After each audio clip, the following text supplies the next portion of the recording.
Pagi itu, seperti ratusan pagi lainnya, dimulai dengan keheningan yang mahal. Tirai otomatis di kamar utama kami yang luasnya nyaris setara dengan apartemen tipe studio, bergeser tanpa suara, membiarkan cahaya matahari Agustus yang pucat masuk dan menimpa lantai marmer Italia yang dingin. Aku sudah terbangun sejak subuh, duduk di tepi ranjang super king size yang terasa terlalu lapang. Di sisiku, Bagas masih terlelap, dengkurnya halus, napasnya teratur. Wajahnya yang dulu selalu kurindukan saat kami masih merintis semuanya dari bawah, kini terasa seperti wajah orang asing yang kebetulan berbagi ranjang denganku. Rumah ini adalah mahakarya kami. Setidaknya, itu yang selalu dikatakan orang-orang. 3 lantai dengan kolam renang pribadi, taman vertikal di dinding belakang, dan garasi yang bisa menampung 4 mobil. Setiap sudutnya dirancang oleh arsitek ternama. Setiap perabotnya dipilih dengan teliti dari katalog impor. Ini adalah simbol kesuksesan, monumen dari kerja keras yang kami tanam selama 15 tahun terakhir. Tapi bagiku, beberapa tahun belakangan, rumah ini lebih terasa seperti sebuah sangkar emas. Indah, megah, namun dingin dan mengurung. Kehangatan yang pernah ada telah lama menguap, digantikan oleh rutinitas tanpa jiwa dan percakapan seperlunya. Aku bangkit, mengenakan jubah mandi sutra dan berjalan menuju balkon. Dari lantai 2, aku bisa melihat taman yang terawat sempurna. Rumputnya dipangkas presisi, bunga-bunga diatur berdasarkan warna. Semua tampak sempurna, terkendali, dan tanpa celah. Seperti citra pernikahan kami di mata dunia. Andini dan Bagas, pasangan ideal. Suami yang tampan dan sukses di bisnis properti, istri yang cerdas dan elegan. Mereka tidak tahu, di balik tembok tinggi dan pagar besi tempat ini, fondasinya sudah lama retak, hanya menunggu satu guncangan kecil untuk membuatnya runtuh berkeping-keping. Aku masih ingat dengan jelas hari-hari saat kami tidak memiliki apa-apa selain mimpi. Sebuah kamar kontrakan petak di pinggiran kota, dengan dinding yang lembab dan atap yang sesekali bocor jika hujan deras. Kami makan mie instan di akhir bulan, berbagi satu mangkuk karena hanya itu yang tersisa. Bagas, dengan semangatnya yang meluap-luap, sibuk mencari investor kecil-kecilan untuk bisnis maklar tanahnya. Sementara aku, yang saat itu baru saja lulus sebagai akuntan terbaik, bekerja serabutan dari pagi hingga larut malam.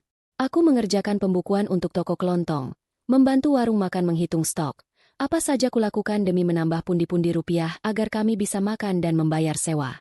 Malam hari, saat Bagas pulang dengan wajah lelah karena seharian berkeliling bertemu orang, aku akan menyambutnya dengan senyum. Di atas meja kayu lapu kami, aku akan menyajikan teh hangat dan sisa makanan yang masih layak. Lalu, di bawah cahaya lampu 5 watt yang redup, aku akan membuka laptop tuaku. Aku akan menunjukkan padanya perhitungan-perhitungan yang kubuat, potensi keuntungan dari sepetak tanah yang ia incar, proyeksi arus kas jika kami berhasil mendapatkan modal. Akulah otaknya, dialah kakinya.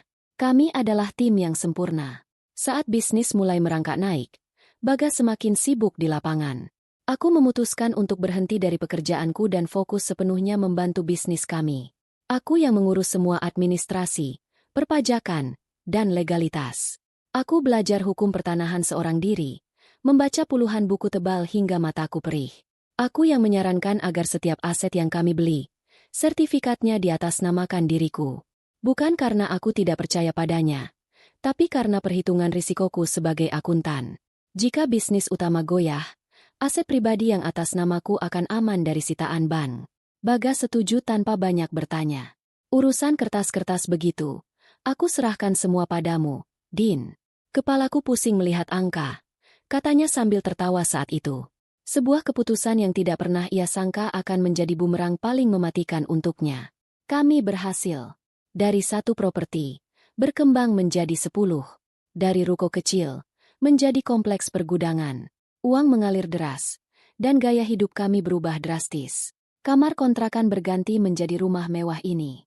Mie instan berganti menjadi makan malam di restoran bintang 5. Kami berada di puncak, tapi semakin tinggi kami menanjak, semakin jauh jarak di antara kami. Bagas mulai menikmati status sosialnya. Ia dikelilingi banyak orang yang memujanya. Ia mulai lupa pada perempuan yang dulu begadang hingga pagi demi membuat proposal bisnis pertamanya. Ia mulai melihatku hanya sebagai pajangan, pelengkap kesuksesannya. Seorang istri yang harus tampil sempurna di acara-acara sosial, manajer rumah tangga yang memastikan semua berjalan lancar di istananya. Ia lupa bahwa istana ini dibangun di atas fondasi kalkulasi dan strategiku. Kehancuran itu datang bukan dalam bentuk badai, melainkan dalam bisikan lembut di suatu Sabtu malam.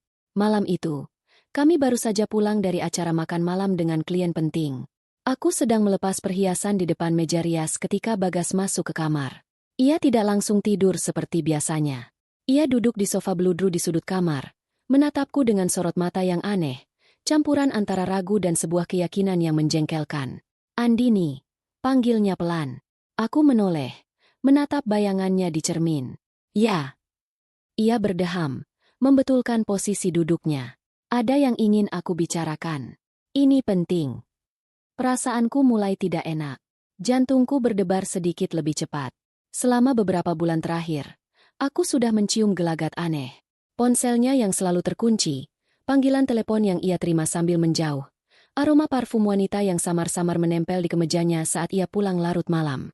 Aku memilih diam, menunggu. Aku ingin mendengar langsung kebohongan apa lagi yang akan ia rangkai. Aku mengenal seorang perempuan. Mulainya. Klise. Aku nyaris tertawa. Namanya Riana. Dia anak baik, sangat menghormatiku. Aku tetap diam, membiarkannya melanjutkan. Tanganku berhenti bergerak. Anting berlian masih menggantung di jemariku. Aku tidak ingin ada kebohongan di antara kita. Din, kamu tahu aku selalu berusaha jujur. Lanjutnya, sebuah kalimat ironis yang membuat perutku mual. Aku mencintainya. Dan aku ingin menikahinya. Hening. Satu-satunya suara di kamar itu adalah detak jam antik di dinding dan suara pendingin udara. Aku membalikkan badan, menatapnya lurus-lurus. Aku berusaha mencari sisa-sisa dari laki-laki yang dulu pernah berbagi mimpi denganku di kamar kontrakan sempit. Tapi aku tidak menemukannya. Yang kulihat hanyalah seorang pria egois yang terbalut setelan mahal, yang berpikir dunia dan segala isinya diciptakan untuk melayani keinginannya. Lalu, tanyaku, suaraku terdengar lebih dingin dari yang kuduga. Ia tampak sedikit terkejut dengan reaksiku yang tenang. Mungkin ia mengharapkan aku akan menangis, berteriak, atau mengamuk. Aku ingin kamu mengerti. Dalam agama kita, ini diizinkan. Aku mampu. Aku bisa bersikap adil. Riana juga bersedia menerima posisinya. Kamu akan tetap menjadi istri pertamaku, ratu di rumah ini. Tidak akan ada yang berubah. Kebutuhanmu, fasilitasmu, semua akan tetap sama, bahkan lebih. Disitulah kesabaranku habis. Bukan karena permintaannya, tapi karena arogansinya. Cara ia membicarakan ini seolah-olah sedang menegosiasikan sebuah kontrak bisnis. Seolah-olah aku adalah aset yang bisa diatur dan dikelola. Seolah-olah hatiku tidak ada harganya. Kebutuhanku? Fasilitasku? Apakah ia pikir selama ini aku bertahan hanya karena kemewahan ini? Aku tertawa. Bukan tawa bahagia, tapi tawa kering dan getir yang keluar dari tenggorokan. Tawa yang memuat kepedihan dan kekecewaan selama bertahun-tahun. Bagas, kataku sambil berdiri. Aku berjalan pelan ke arahnya. Setiap langkah terasa berat. Apakah kamu benar-benar mendengarkan dirimu sendiri? Kamu pikir aku ini apa? Properti lain yang bisa kamu tambah dalam portofoliomu. Wajahnya mengeras. Jangan berlebihan, Andini. Aku mencoba bicara baik-baik. Baik-baik? Aku mengulang kata itu dengan nada mengejek. Kamu datang padaku, setelah berselingkuh di belakangku, lalu memintaku untuk menerima perempuan lain dalam pernikahan kita, dan kamu menyebutnya bicara baik-baik. Aku tidak berselingkuh. Aku menjaga batasan. Aku ingin menghalalkannya, itu niat yang baik. Bantahnya, mencoba membela diri dengan tameng agama yang ia gunakan sesuka hati. Aku berhenti tepat di depannya, menatap matanya dalam-dalam. Dengar, Bagas, pernikahan ini, sejak awal, adalah sebuah kemitraan. Kita membangun semuanya bersama. Bukan hanya kamu. Aku juga ada di sini. Keringatku, air mataku, otakku, semuanya tertanam di setiap jengkal kekayaan yang kamu nikmati ini. Aku menunjuk ke sekeliling kamar. Rumah ini, mobil di garasi, saham perusahaan kita. Kamu pikir semua itu muncul begitu saja dari langit? Aku yang memastikan semuanya legal. Aku yang memastikan pajak kita aman. Aku yang memastikan investasi kita menguntungkan. Napasnya mulai memburu. Ia tidak suka diingatkan akan peranku. Aku tahu kontribusimu, Din. Aku tidak pernah melupakannya. Karena itulah aku ingin kamu tetap di sini. Oh, kamu salah besar, sahutku tajam. Kamu bukan ingin aku tetap di sini. Kamu ingin aset-aset yang atas namaku tetap di sini. Kamu takut jika aku pergi, aku akan membawa separuh dari kerajaan kecilmu ini. Ia terdiam. Tepat sasaran. Aku mengambil napas dalam-dalam, mengumpulkan sisa-sisa kekuatan yang kumiliki. Ini adalah momen penentuan. Aku akan membuatnya mudah untukmu. Aku tidak akan pernah menyetujui poligami. Jadi, kamu punya pilihan. Aku menatapnya lekat-lekat, membiarkan setiap kataku meresap. Pilih dia, dan lepaskan semua yang kita bangun bersama. Lanjutkan hidupmu dengannya, dan lihat seberapa jauh kamu bisa melangkah tanpa otakku yang selama ini menopangmu. Aku berhenti sejenak, lalu menambahkan dengan suara yang nyaris berbisik namun penuh penekanan. Atau, tinggalkan dia, lupakan mimpi gilamu itu, dan kita coba perbaiki apa yang tersisa dari pernikahan ini. Aku memberinya ultimatum. Sesuatu yang tidak pernah ia duga akan keluar dari mulut istri yang selama ini ia anggap penurut. Wajahnya pucat pasi. Ia menatapku seolah baru pertama kali melihatku. Melihat Andini yang sesungguhnya. Bukan sekadar istri pajangan, tapi seorang wanita yang tahu persis nilainya dan tidak akan membiarkan siapapun menginjak-injaknya. Sangkar emasku mungkin indah, tapi pintunya tidak pernah terkunci. Dan malam itu, aku memutuskan untuk terbang keluar. Apapun konsekuensinya. Keheningan yang mengikuti ultimatumku terasa lebih pekat dari malam itu sendiri. Bagas tidak menjawab. Ia hanya menatapku dengan campuran antara amarah, keterkejutan, dan ego yang terluka. Ia bangkit dari sofa, berjalan mondar-mandir di kamar seperti singa yang terperangkap dalam kandang. Ia mungkin berpikir aku sedang menggertak. Ia pasti percaya bahwa pada akhirnya, aku akan luluh. Bahwa kenyamanan hidup yang ia tawarkan terlalu sayang untuk dilepaskan. Ia salah besar. Ia tidak pernah benar-benar mengenalku. Beberapa hari berikutnya, rumah kami berubah menjadi medan perang dingin. Tidak ada teriakan atau piring yang pecah. Hanya ada kebisuan yang memekakkan telinga. Kami bergerak seperti dua hantu di dalam istana kami sendiri, saling menghindari tatapan, berbicara hanya jika benar-benar diperlukan. Bagas mencoba taktik yang berbeda. Ia mencoba bersikap seolah percakapan malam itu tidak pernah terjadi. Ia pulang lebih awal, membawakanku bunga, mengajakku makan malam di luar. Sebuah sandiwara menyedihkan yang hanya membuatku semakin muak. Ia pikir hatiku yang sudah hancur bisa diperbaiki dengan sebuket mawar atau sepiring steak mahal. Di depan matanya, aku mungkin terlihat seperti istri yang sedang merajuk. Aku diam, murung, dan menjaga jarak. Tapi di dalam kepalaku, roda gigi sudah berputar dengan kecepatan penuh. Kesedihan yang awalnya menguasaiku telah bermetamorfosis menjadi sesuatu yang lain. Sesuatu yang lebih dingin, lebih tajam, dan lebih fokus. Sebuah rencana. Rencana untuk keluar dari pernikahan ini bukan sebagai korban, tetapi sebagai pemenang. Bukan untuk balas dendam, tetapi untuk mendapatkan kembali keadilan atas hidupku yang telah kuinvestasikan selama ini. Langkah pertamaku adalah menghubungi Sandra, sahabatku sejak kuliah yang kini menjadi seorang pengacara andal. Aku menemuinya bukan di kantornya yang megah, tapi di sebuah kedai kopi kecil yang tersembunyi di sudut kota. Aku tidak ingin ada yang tahu pergerakanku. Aku sudah menduganya, kata Sandra setelah aku selesai bercerita. Ia menatapku dengan sorot mata prihatin, tapi juga penuh kekaguman. Dari caramu bercerita di telepon, aku tahu ini bukan sekadar curhat biasa. Jadi, apa rencanamu, Din? Aku mau keluar dari sini, San. Tapi aku tidak akan pergi dengan tangan hampa, kataku tegas. Semua yang kami miliki, sebagian besar adalah hasil kerjaku, perhitunganku.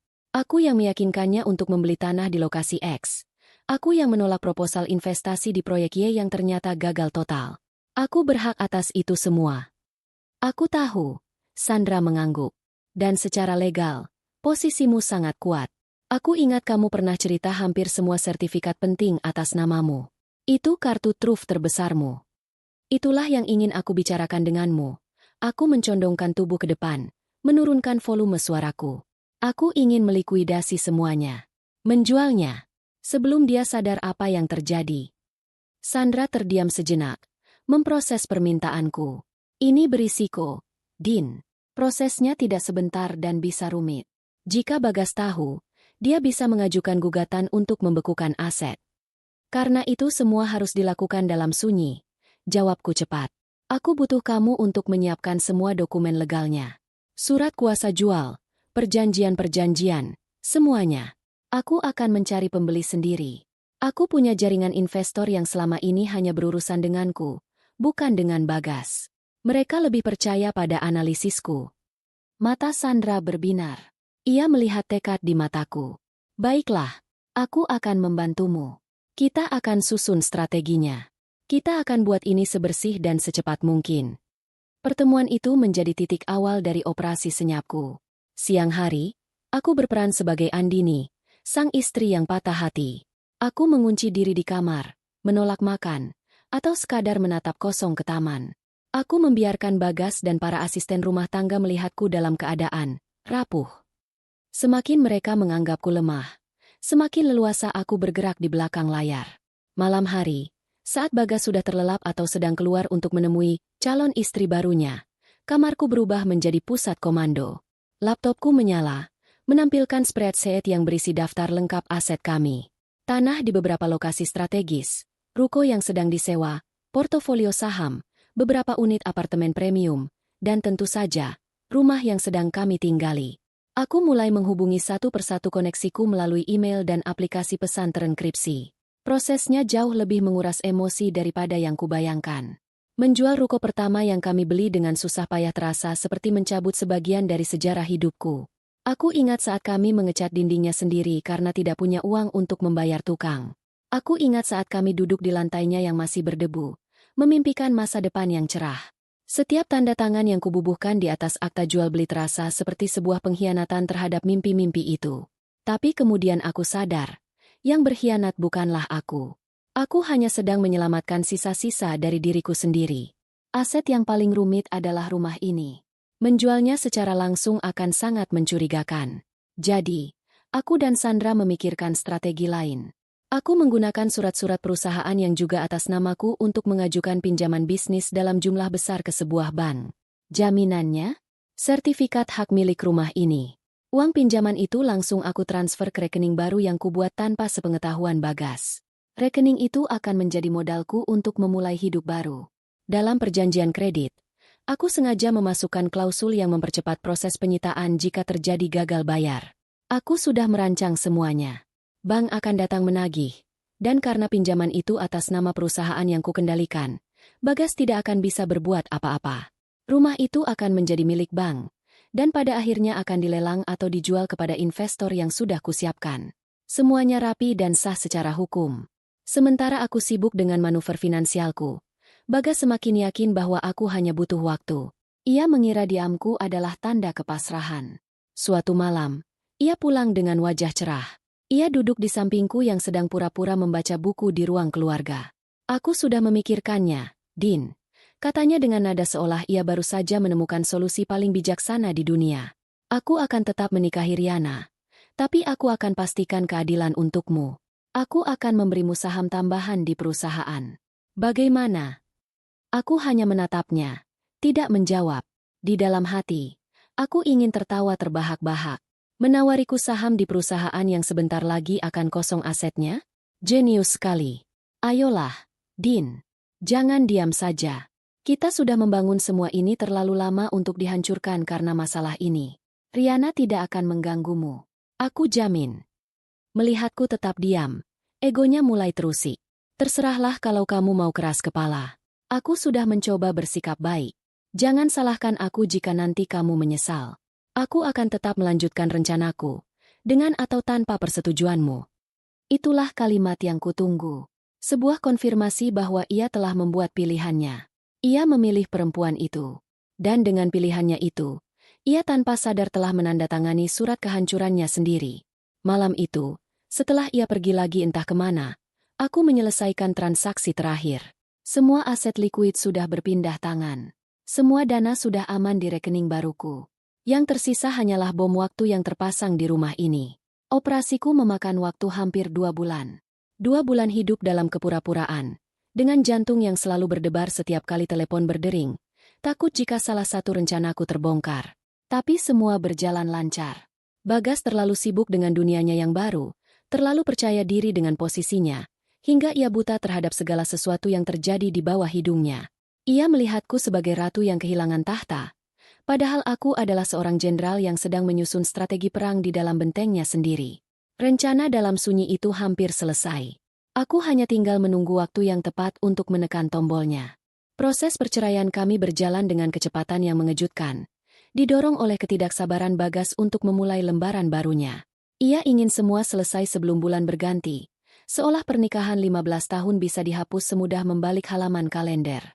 Baginya, ini adalah prosedur administrasi yang menghalangi kebahagiaannya.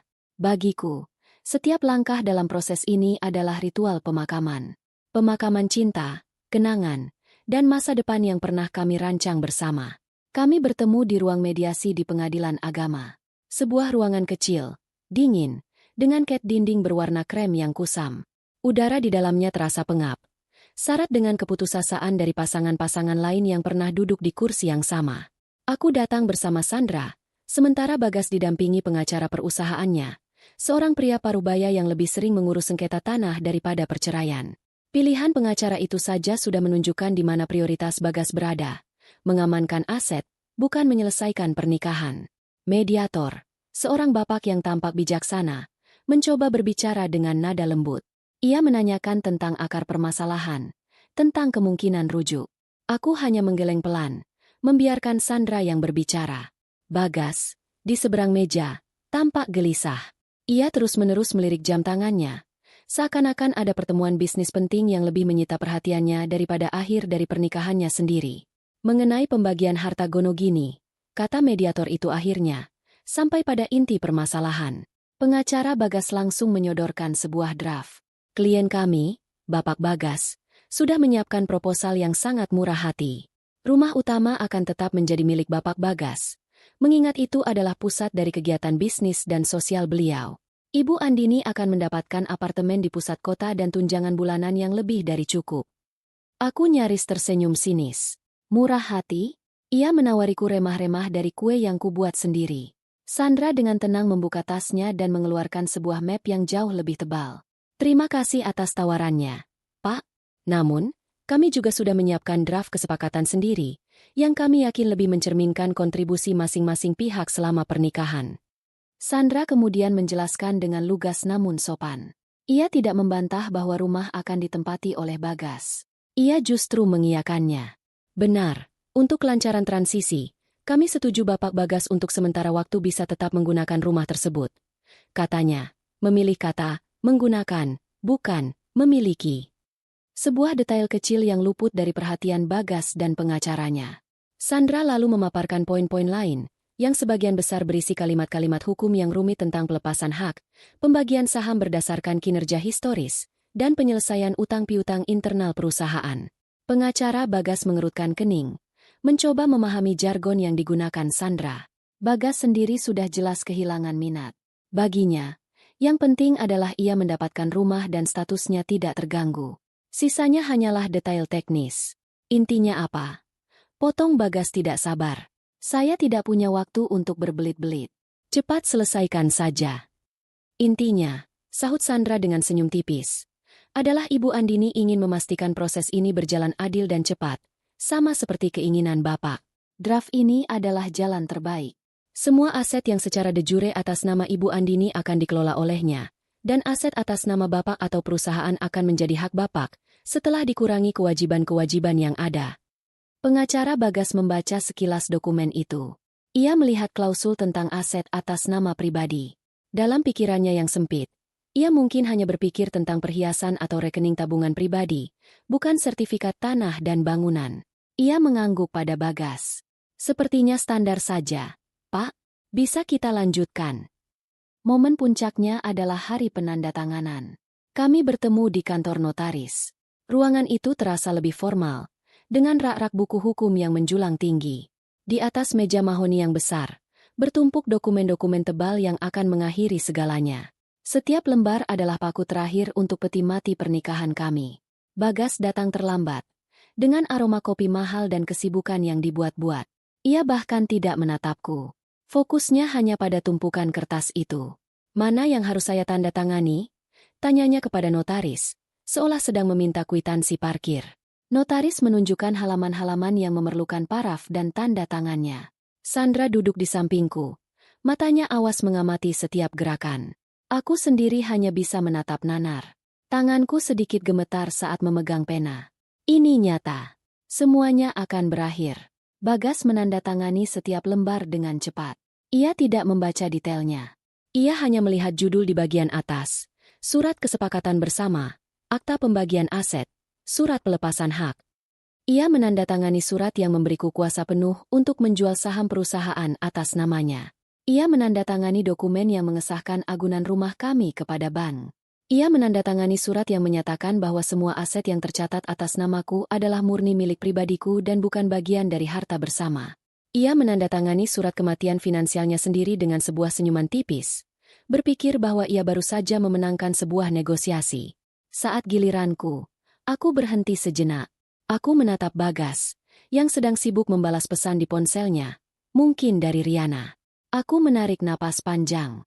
Tinta hitam dari pena itu terasa seperti darah yang mengesahkan sebuah amputasi. Sakit, tapi perlu untuk bertahan hidup. Dengan tangan yang lebih mantap, aku membubuhkan tanda tanganku. Selesai. Secara hukum, kami bukan lagi suami istri. Secara finansial, aku baru saja menjadi seorang wanita merdeka. Beberapa hari setelahnya adalah masa-masa paling aneh dalam hidupku. Aku masih tinggal di rumah itu, tapi statusku kini tak lebih dari seorang tamu yang menunggu waktu untuk pergi. Aku mulai mengemasi barang-barangku. Bukan perabotan mahal atau karya seni yang tergantung di dinding. Aku hanya mengambil barang-barang yang memiliki nilai sentimental.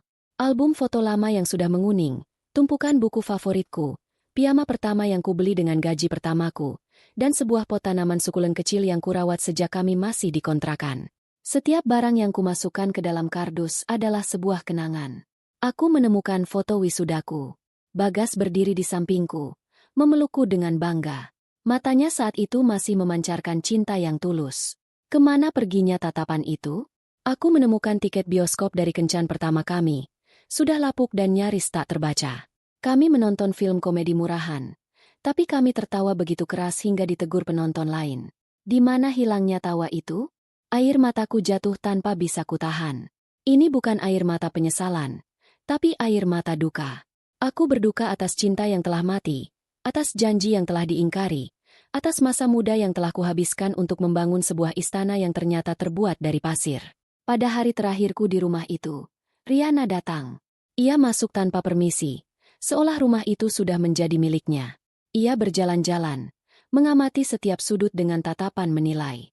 Ia bahkan berani masuk ke kamarku, di mana tumpukan kardus sudah siap diangkut. "Oh, lagi berkemas?" tanyanya dengan nada manis yang dibuat-buat. "Butuh bantuan?" Aku menatapnya dingin. "Terima kasih, aku bisa sendiri." "Jangan sedih, ya, Mbak Andini," katanya lagi, sambil menyentuh sebuah vas kristal di meja riasku. "Nanti kalau butuh apa-apa, bilang saja sama Mas Bagas. Dia pasti akan bantu. Kok, dia kan orangnya baik." Aku hanya bisa menarik napas dalam-dalam untuk menahan amarah. Perempuan ini, dengan kepolosannya yang palsu, sedang menikmati kemenangannya. Ia tidak tahu bahwa piala yang ia rebut itu kosong melompong. Saat mobil pengangkut barang datang, Bagas akhirnya muncul. Ia berdiri di ambang pintu, bersedekap, menatapku dengan ekspresi yang sulit diartikan. Mungkin ada sedikit rasa bersalah, tapi lebih didominasi oleh kelegaan. "Hanya ini yang kamu bawa?" tanyanya, melihat hanya ada beberapa kardus dan 2 koper. "Ini semua milikku," jawabku singkat.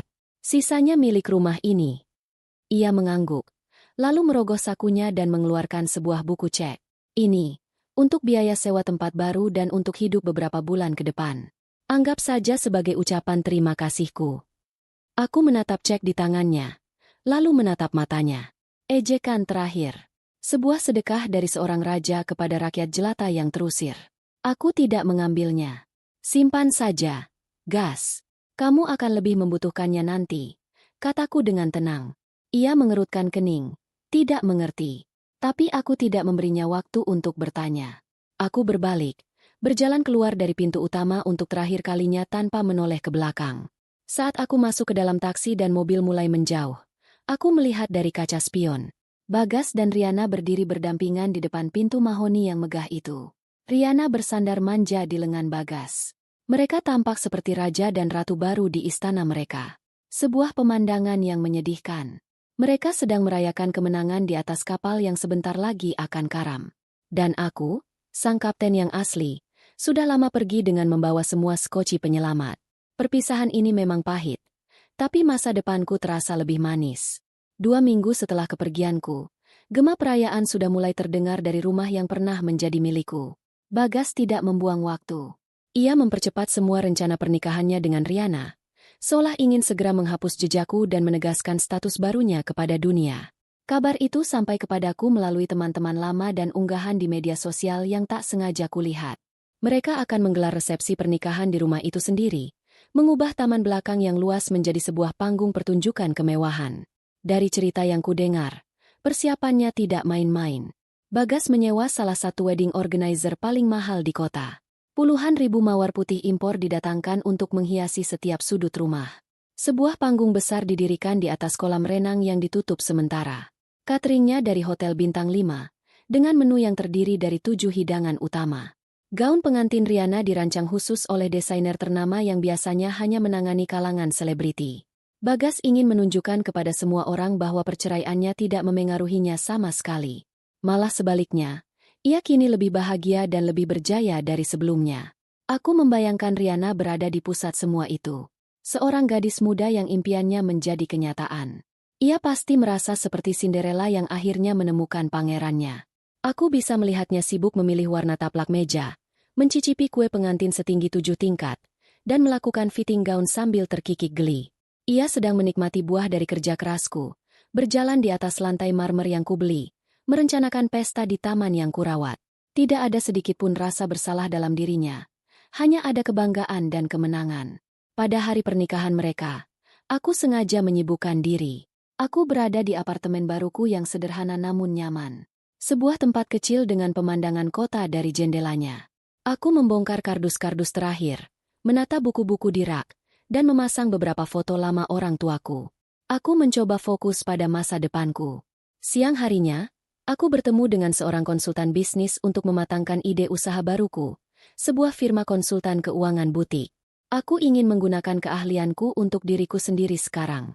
Namun, rasa penasaran tak bisa sepenuhnya kutepis. Malam harinya, saat aku tahu resepsi sedang berlangsung, aku membuka laptop dan melihat media sosial salah satu kenalan lama kami yang aku tahu pasti hadir di sana. Dan benar saja, Instagram story-nya penuh dengan video dan foto dari pesta itu. Pemandangannya persis seperti yang kubayangkan, bahkan lebih megah. Lampu-lampu kristal digantung di antara pepohonan, memancarkan cahaya keemasan. Para tamu, yang terdiri dari elit sosialita dan pebisnis kota, berlalu lalang dengan pakaian terbaik mereka. Musik dari live orkestra mengalun lembut, menciptakan suasana yang elegan dan mahal. Lalu aku melihat mereka. Bagas berdiri di atas panggung kecil, tampak gagah dengan setelan jas hitamnya. Di sampingnya, Riana, sang ratu baru, tersenyum lebar. Gaunnya yang bertabur permata berkilauan di bawah sorotan lampu. Ia tampak cantik, muda, dan penuh kemenangan. Tangannya tidak pernah lepas dari lengan Bagas. Bagas mengambil mikrofon untuk memberikan kata sambutan. Aku mendekatkan telingaku ke speaker laptop. Terima kasih kepada semua yang sudah hadir di hari bahagia kami. Suaranya terdengar berat dan percaya diri. Malam ini adalah awal yang baru bagi saya. Awal untuk menemukan kembali kebahagiaan sejati. Terkadang, kita harus melewati badai untuk akhirnya bisa melihat pelangi. Dan Riana, ia menoleh dan menatap istrinya dengan tatapan memuja, adalah pelangi terindah dalam hidup saya. Perutku terasa mual mendengar kata-katanya. Badai, apakah ia menyebut 15 tahun pernikahan kami sebagai badai? Aku yang membantunya melewati badai sesungguhnya saat kami tidak punya apa-apa. Kini dianggap sebagai badai itu sendiri. Ironis, para tamu bertepuk tangan meriah. Mereka semua bersorak untuk raja dan ratu baru itu. Tidak ada satupun dari mereka yang tahu cerita sebenarnya tentang pengorbanan dan pengkhianatan yang menjadi fondasi dari kemegahan malam itu. Aku melihat Riana mengambil alih mikrofon. Aku hanya ingin bilang, aku sangat bahagia, katanya dengan suara sedikit bergetar, mencoba terdengar terharu. Mas Bagas adalah pria terbaik yang pernah aku temui. Dia adalah panutanku. Aku berjanji akan menjadi istri yang baik, dan menjaga semua yang telah Mas Bagas bangun dengan susah payah. Aku tertawa kecil, tawa yang kering dan tanpa humor. Menjaga semua yang telah ia bangun? Gadis itu tidak tahu bahwa ia baru saja dilantik menjadi kapten dari sebuah kapal hantu yang megah, yang berlayar tanpa mesin dan tanpa peta. Aku menutup laptopku. Cukup sudah. Aku tidak perlu menyakiti diriku sendiri dengan menonton sandiwara itu lebih lama lagi. Aku berjalan ke dapur, menyeduh secangkir teh kamomil hangat. Sambil menatap kerlip lampu kota dari jendela kau, aku merasa aneh. Tidak ada rasa cemburu atau iri. Yang ada hanyalah sebuah kelegaan yang luar biasa. Aku merasa seperti baru saja melepaskan sebuah beban yang sangat berat dari pundakku. Biarkan mereka berpesta. Biarkan mereka menikmati malam kemenangan mereka. Karena aku tahu, fajar akan segera datang. Dan saat fajar tiba, kenyataan akan menagih janjinya. Beberapa hari setelah pernikahan, seorang teman lama meneleponku. Ia salah satu tamu di pesta itu. Din, kamu apa kabar? Aku lihat pesta si Bagas kemarin. Gila, mewah banget. Kamu nggak apa-apa? Tanyanya hati-hati. Aku baik-baik saja. Nis, lebih baik dari sebelumnya. Jawabku jujur. Syukurlah kalau begitu, katanya. Terdengar lega. Riana itu sombongnya minta ampun. Loh, dia keliling ke meja-meja tamu, pamer cincin berliannya. Terus dia cerita ke semua orang kalau sebentar lagi mau renovasi total rumah itu. Katanya desainnya sudah ketinggalan zaman. Aku tersenyum tipis. Biarkan saja dia berimajinasi. Oh iya, ada satu hal aneh, tambah Nisa. Waktu aku mau kasih amplop, panitianya bilang transfer saja ke rekening yang tertera di undangan. Tapi beberapa teman yang transfer bilang gagal terus. Terus waktu salah satu vendor catering mau menagih sisa pembayaran pakai cek perusahaan, katanya ceknya kosong. Bagas kelihatan agak panik. Tapi dia langsung bayar pakai kartu kredit pribadinya. Katanya sih cuma masalah administrasi bank biasa. Jantungku berdebar sedikit. Ini dia. Retakan-retakan kecil mulai muncul di permukaan. Cek kosong. Transfer gagal. Itu adalah efek pertama dari rencanaku. Rekening perusahaan yang ia gunakan adalah rekening operasional yang dananya sudah kuamankan atau kualihkan untuk membayar kewajiban-kewajiban lain sebelum aku pergi. Tentu saja ceknya akan kosong. Mungkin memang cuma masalah teknis, kataku kepada Nisa, berusaha terdengar biasa saja. Setelah menutup telepon, aku duduk termenung. Semuanya berjalan sesuai rencana. Bagas, yang dibutakan oleh euforia pernikahan dan egonya yang setinggi langit, tidak akan menyadari masalah-masalah kecil ini. Ia akan menganggapnya sebagai gangguan sementara, dan menutupinya dengan dana pribadinya, yang sebenarnya juga sudah tidak banyak lagi. Pernikahan megah itu adalah puncak dari ilusi mereka. Malam itu, mereka berdiri di puncak gunung tertinggi, memandang dunia di bawah kaki mereka. Mereka tidak sadar, gunung yang mereka pijak itu adalah gunung berapi yang siap meletus kapan saja. Dan aku, dari kejauhan, hanya bisa menunggu. Menunggu suara ledakan yang akan menghancurkan surga fana mereka. Pesta telah usai. Sang ratu baru telah dinobatkan. Sekarang, saatnya untuk membayar tagihannya. Seminggu pertama pernikahan Bagas dan Riana terasa seperti adegan dari sebuah film romantis.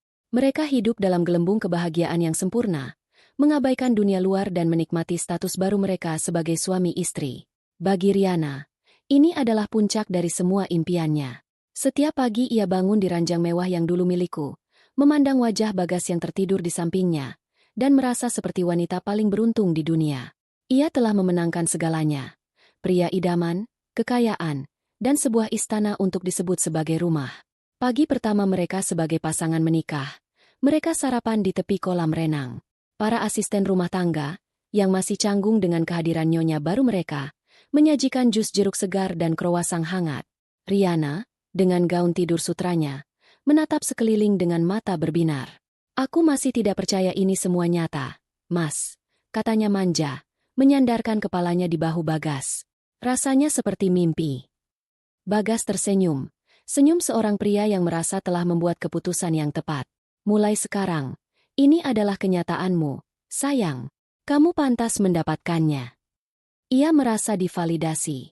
Pernikahan ini adalah bukti kesuksesannya, kemampuannya untuk mendapatkan apapun yang ia inginkan. Aku ingin mengubah beberapa hal di rumah ini, lanjut Riana, matanya berkeliling menilai. Aku ingin nuansanya lebih muda, lebih ceria. Ruang baca di ujung lorong itu, misalnya, terlalu suram. Mungkin bisa kita ubah jadi ruang spa pribadi? Dan kantornya Mbak Andini. Aku tidak suka auranya. Kita bongkar saja. Kita jadikan walk-in closet yang lebih besar untukku. Setiap usulannya adalah sebuah tusukan yang disengaja pada kenanganku. Ruang baca adalah tempat favoritku. Tempatku menghabiskan ribuan jam membangun strategi bisnis mereka. Kantor itu adalah pusat komandoku. Riana tahu itu. Ia tidak hanya ingin menempati rumahku. Ia ingin memusnahkan setiap jejak keberadaanku. Bagas, yang sedang dimabuk cinta, menyetujui semuanya tanpa berpikir. Tentu, sayang. Atur saja. Panggil desainer interior terbaik. Berapapun biayanya. Jangan khawatir. Rumah ini harus menjadi istana untuk ratuku. Hari-hari berikutnya mereka habiskan dengan memanjakan diri. Mereka pergi berbelanja di butik-butik paling mewah di kota. Riana menunjuk apa saja yang ia inginkan. Tas tangan edisi terbatas, jam tangan bertabur berlian, gaun-gaun dari perancang busana ternama. Bagas dengan bangga mengeluarkan kartu kredit platinumnya, menikmati tatapan kagum dari para pramuniaga dan tatapan iri dari pengunjung lain. Di salah satu butik jam tangan, saat Riana sedang mencoba sebuah arloji yang harganya setara dengan sebuah mobil, masalah pertama muncul. Saat Bagas menyerahkan kartunya, mesin kasir menolaknya. "Maaf, Pak." "Ditolak," kata kasir itu dengan sopan.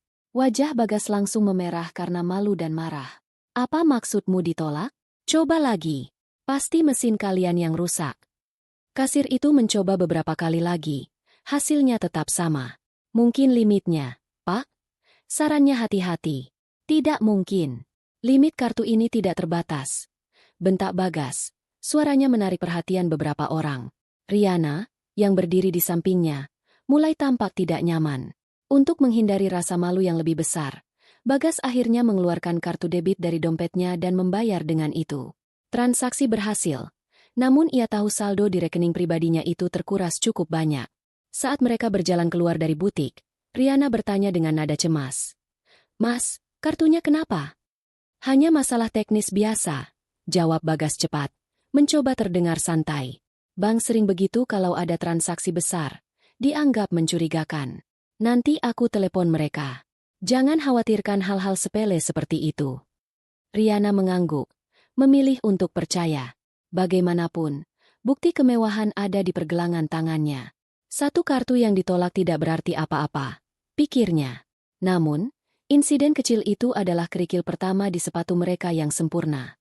Beberapa hari kemudian, desainer interior yang mereka panggil datang untuk presentasi. Seorang wanita modis dengan kacamata berbingkai tebal. Ia membentangkan denah dan gambar-gambar 3 dimensi di atas meja ruang keluarga.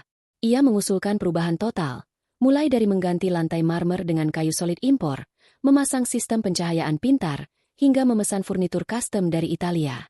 "Ini akan mengubah total wajah rumah ini, Bu Riana. Akan menjadi sangat modern dan personal," jelas sang desainer. Riana bertepuk tangan kegirangan. "Aku suka sekali. Ini persis yang aku mau." Bagas melihat estimasi biaya yang tertera di sudut bawah proposal. Angkanya membuatnya sedikit terhenyak. Sangat besar. Jauh lebih besar dari yang ia perkirakan. Namun, melihat wajah bahagia Riana dan tidak ingin terlihat lemah, ia hanya mengangguk. "Bagus. Kapan bisa mulai?" tanyanya dengan nada mantap. "Kami bisa mulai segera setelah uang muka 50% kami terima, Pak," jawab sang desainer. "Baik, kirimkan saja invoice-nya ke kantor saya. Nanti bagian keuangan yang akan urus," kata Bagas, kembali menggunakan modus operandi lamanya, mengandalkan kas perusahaan yang ia pikir masih melimpah. Ia tidak tahu bahwa bagian keuangan, yang dulu dikelola olehku kini sudah tidak memiliki akses ke dana utama lagi.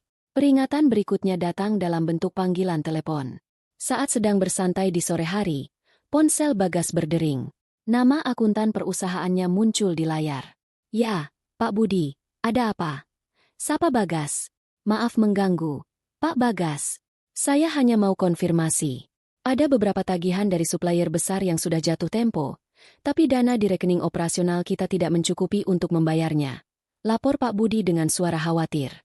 Kening Bagas berkerut. "Tidak cukup bagaimana? Bulan lalu saya cek masih sangat banyak. Kamu salah lihat mungkin." "Tidak, Pak. Saya sudah cek berulang kali. Sisa saldonya sangat tipis. Sebagian besar dana sepertinya sudah ditarik atau dialihkan beberapa waktu lalu. Mungkin Ibu Andini yang lebih tahu detailnya. Pak, biasanya beliau yang mengatur arus kas ini. Nama, Andini, disebut. Dan emosi Bagas langsung naik. Jangan sebut-sebut nama dia lagi. Hardiknya. Pasti ada yang salah dalam pembukuan kalian. Dia sudah tidak di sini. Jadi jangan jadikan dia kambing hitam. Coba periksa lagi semua transaksi keluar masuk bulan lalu. Saya tidak mau tahu. Bayar supplier itu. Pakai dana cadangan atau apapun. Bagas menutup telepon dengan marah. Riana yang mendengar percakapan itu menatapnya dengan cemas. Ada masalah di kantor, Mas? Bukan masalah, bantah Bagas cepat. Menyembunyikan kekhawatirannya. Hanya orang-orang bodoh yang tidak bisa bekerja dengan benar. Semuanya beres kalau aku yang urus. Sejak Andini pergi, mereka jadi manja. Ia menyalahkan orang lain, menyalahkan sistem, menyalahkan sisa-sisa pengaruhku. Pikirannya menolak untuk memproses kemungkinan terburuk. Egonya telah membangun sebuah benteng yang begitu tinggi, menghalangi pandangannya dari kenyataan yang merayap mendekat. Ia masih percaya bahwa ia adalah sang raja, dan kerajaannya baik-baik saja. Malam ketujuh, seminggu setelah pernikahan mereka merayakannya dengan makan malam romantis di rumah. Koki pribadi memasak hidangan favorit mereka. Lilin-lilin dinyalakan, musik lembut mengalun. Mereka duduk di ruang makan yang megah, mengangkat gelas anggur mereka. Untuk kita, kata Bagas, menatap Riana dengan cinta. Untuk awal dari kebahagiaan kita yang abadi. Untuk kita, balas Riana, matanya berkaca-kaca karena bahagia. Mereka berdansa pelan di bawah lampu gantung kristal. Di pelukan suaminya, di tengah kemewahan yang mengelilinginya, Riana merasa aman. Ia merasa telah sampai di surga.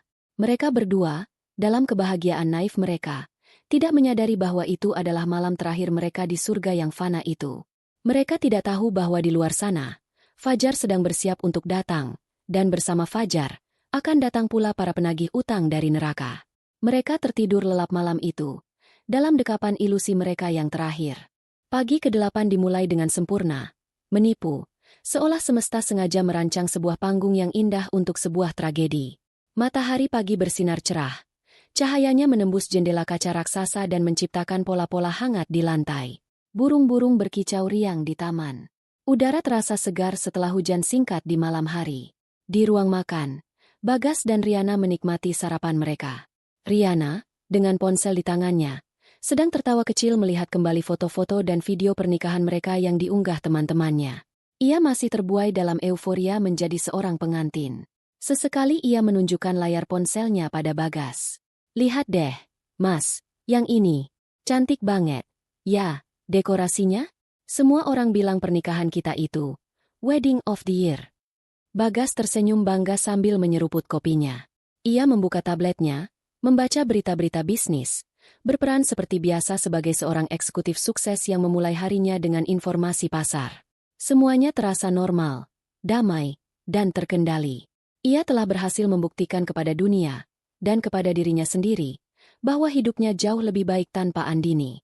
Kenormalcian itu pecah saat sebuah sedan berwarna hitam legam berhenti tepat di depan gerbang utama mereka yang tinggi. Mobil itu tampak terlalu formal untuk lingkungan perumahan mewah tersebut. Tidak ada logo perusahaan.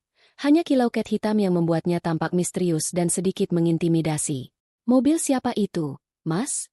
Tanya Riana, menyadari kehadiran mobil itu dari jendela ruang makan. Bagas mengangkat bahu. Mungkin tamu salah alamat. Atau sales asuransi yang nekat. Jawabnya acuh tak acuh. Kembali fokus pada tabletnya. Namun, tak lama kemudian, interkom di dekat dapur berbunyi. Seorang asisten rumah tangga menjawabnya. Dan setelah percakapan singkat, ia berjalan menghampiri meja makan dengan wajah sedikit bingung. Maaf, Pak, Bu. Di depan ada 3 orang bapak-bapak. Katanya dari firma hukum Sentosa Abadi. Mereka bilang ada urusan penting dengan Bapak Bagas dan ingin bertemu langsung. Kening Bagas berkerut. Firma hukum? Ia tidak punya urusan apapun dengan firma hukum itu. Suruh tunggu di pos satpam. Saya tidak ada janji dengan siapapun pagi ini. Sudah saya bilang begitu, Pak. Tapi mereka memaksa. Katanya ini sangat mendesak dan menyangkut properti ini. Jawab asisten itu dengan takut-takut. Mendengar kata properti, Bagas mulai merasa jengkel. Mungkin sengketa batas tanah dengan tetangga, atau keluhan dari pengembang. Dengan kesal, ia melempar serbetnya ke meja. Ada-ada saja gangguan pagi ini. Suruh mereka masuk. Biar saya temui di teras saja. Bagas berjalan ke pintu depan dengan langkah angkuh, bersiap untuk memarahi siapapun yang berani mengganggu ketenangan paginya. Riana, yang rasa penasarannya terusik, mengikutinya dari belakang. Saat pintu utama dibuka, 3 orang pria berjas rapi sudah berdiri di sana. Mereka tidak tampak seperti pengacara biasa. Wajah mereka serius, postur mereka tegap, dan tatapan mereka tajam. Salah satu dari mereka, yang tampaknya pemimpinnya, melangkah maju. "Selamat pagi, Bapak Bagas Nugraha," tanyanya dengan suara datar dan formal. "Ya, saya sendiri. Ada apa ini?" sahut Bagas ketus. Pria itu tidak membuang waktu. Ia membuka sebuah map kulit yang dibawanya dan mengeluarkan beberapa lembar dokumen. "Perkenalkan, saya Danu dari firma hukum Sentosa Abadi. Kami di sini bertindak atas nama klien kami, Bank Mandiri Syariah, dan juga selaku perwakilan dari pemilik baru properti ini. Kami datang untuk menjalankan proses pengambil alihan aset secara resmi." Otak Bagas memerlukan beberapa detik untuk memproses kalimat itu. "Pengambil alihan aset?" Ia tertawa. Sebuah tawa yang dipaksakan dan penuh rasa tak percaya. "Anda ini lucu sekali. Pasti ada kesalahan besar. Ini rumah saya. Saya tidak punya urusan apapun dengan Anda atau bank Anda." Ia mencoba menutup pintu, tetapi pria bernama Danu itu dengan sigap menahannya dengan tangan. Gerakannya tenang, namun penuh kekuatan. "Tidak ada kesalahan, Pak Bagas," kata Danu dengan sabar, seolah sudah terbiasa menghadapi reaksi seperti ini. "Properti yang beralamat di Jalan Cendana nomor 1, dengan sertifikat hak milik nomor 0814/2015, atas nama Saudari Andini Puspita, telah diagunkan sebagai jaminan atas fasilitas pinjaman bisnis yang diajukan oleh PT Citra Bangun Perkasa." Nama Andini disebut, dan dunia Bagas seakan berhenti berputar. Danu melanjutkan penjelasannya yang dingin dan metodis. Setiap katanya seperti tusukan belati. "Sesuai dengan perjanjian kredit dan surat kuasa yang telah ditandatangani, pemilik agunan memiliki hak untuk mengajukan permohonan pelunasan pinjaman melalui pelepasan aset. Permohonan tersebut telah kami terima dan proses. Properti ini telah secara sah dijual melalui lelang terbatas untuk melunasi seluruh fasilitas pinjaman tersebut. Ini," ia menyodorkan selembar dokumen tebal, "adalah surat perintah pengosongan resmi yang dikeluarkan oleh pengadilan." Riana, yang sejak tadi berdiri di belakang Bagas, menutup mulutnya dengan tangan. Wajahnya pucat pasi. "Tidak mungkin. Ini pasti penipuan," desisnya. Bagas merebut dokumen itu dari tangan Danu dengan kasar. Matanya membelalak saat membaca kop surat resmi pengadilan, melihat nomor sertifikat rumahnya, dan yang paling membuatnya syok, melihat fotokopi sebuah dokumen dengan tanda tangannya sendiri di bagian bawah. Surat persetujuan pelepasan hak atas aset yang diagunkan. Dokumen yang ia tanda tangani di kantor notaris tanpa membacanya. Ini tidak mungkin sah. Saya ditipu. Pengacara saya akan..." Kata-katanya terbata-bata. "Silakan hubungi pengacara Anda, Pak," kata Danu tenang. "Semua proses ini telah kami lakukan sesuai dengan prosedur hukum yang berlaku. Surat yang Bapak tanda tangani di hadapan notaris itu memiliki kekuatan hukum yang mengikat." Dengan tangan gemetar, Bagas mengeluarkan ponselnya. Ia menekan nomor pengacaranya dengan panik. Jantungnya berdebar begitu kencang hingga ia bisa mendengarnya di telinga. "Halo, Pak Suryo. Ada orang dari firma hukum di rumah saya. Mereka bilang rumah ini disita, dijual. Ini penipuan, kan? Cepat urus ini," teriaknya ke telepon. Tidak lagi peduli pada citranya. Hening sejenak saat ia mendengarkan jawaban dari seberang. Ekspresi wajahnya berubah drastis. Dari marah, menjadi bingung, lalu perlahan-lahan berubah menjadi horor murni saat pengacaranya sendiri mengonfirmasi kebenarannya. "Apa maksudmu sah? Dokumen perceraian? Aku tidak pernah setuju menjual rumah ini. Aku hanya menandatangani berkas-berkas standar." "Ya Tuhan, cek lagi. Pasti ada cara untuk membatalkannya." Raut wajahnya yang hancur sudah memberikan jawaban. Tidak ada cara untuk membatalkannya. Pengacaranya pasti baru saja menjelaskan bahwa ia, dengan kesadaran penuh, telah menyerahkan senjatanya kepada musuh. Bagas menurunkan teleponnya perlahan. Tatapannya kosong. Suara riuh pagi itu, kicau burung, desau angin, mendadak hilang, digantikan oleh dengung mengerikan di telinganya. Mas, Mas, ada apa? Bilang sama aku ini tidak benar. Riana mengguncang-guncang lengannya. Suaranya naik menjadi jeritan histeris. Bagas tidak menjawab. Ia menatap melewati para pria berjas itu, ke arah tamannya yang hijau, ke kolam renangnya yang biru jernih, ke pilar-pilar kokoh rumahnya. Istana yang ia pikir adalah simbol kekuasaannya. Pagi itu, ia akhirnya sadar. Ia bukanlah raja di istana ini. Selama ini, ia hanyalah seorang tamu yang sombong. Dan waktu kunjungannya baru saja berakhir. Pria-pria berjas itu masih berdiri di ambang pintu, menunggu dengan sabar. Mereka adalah algojo yang datang di pagi hari yang cerah, siap untuk melaksanakan hukuman mati bagi surga kecilnya. Dunia Bagas terbelah menjadi dua bagian, sebelum dan sesudah panggilan telepon itu. Sebelum, ia adalah seorang raja yang sedang terganggu.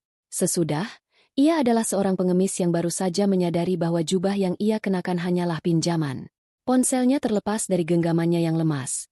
Jatuh ke lantai teras dengan bunyi gedebuk yang pelan namun terasa memekakan di tengah keheningan yang mencekam. Wajahnya pucat seperti kertas. Matanya yang biasanya tajam dan penuh percaya diri, kini kosong dan nanar. Ia menatap lurus ke depan, namun tidak melihat apa-apa. Pikirannya berpacu, mencoba mencari celah, mencari kesalahan dalam logika yang baru saja menghantamnya, tetapi ia tidak menemukan apapun. Pengacaranya telah mengonfirmasinya. Semuanya sah. Tanda tangannya sendiri adalah paku di peti matinya. Riana adalah yang pertama kali memecah kebisuan itu. Kepanikannya, yang sempat tertahan oleh harapan bahwa semua ini hanyalah salah paham, kini meledak tanpa kendali. Mas, bicara, Mas. Apa katanya? Ini tidak benar, kan? Ia mengguncang lengan Bagas dengan kasar, mencoba membangunkannya dari kelumpuhan. Ketika Bagas tidak merespons, ketakutan Riana berubah menjadi amarah. Seluruh fondasi hidupnya yang baru ia cicipi selama seminggu runtuh dalam hitungan menit. Status sosial, kemewahan, keamanan, semuanya lenyap. Dan ia butuh seseorang untuk disalahkan. Bagaimana ini bisa terjadi? Jeritnya. Suaranya melengking tinggi, tidak lagi peduli pada pria-pria berjas yang menonton drama mereka. Kamu bilang kamu yang urus semuanya. Kamu bilang semua aman. Kamu bilang perempuan itu pergi tanpa membawa apa-apa. Kamu bohong. Kamu bodoh, Mas. Bodoh. Hinaan itu, terutama kata bodoh, akhirnya berhasil menembus kabut di kepala Bagas. Egonya yang sudah hancur lebur tercabik-cabik oleh serangan istrinya sendiri. Dipermalukan oleh Andini dan sekarang dihina oleh Riana di depan orang asing adalah batas kemampuannya.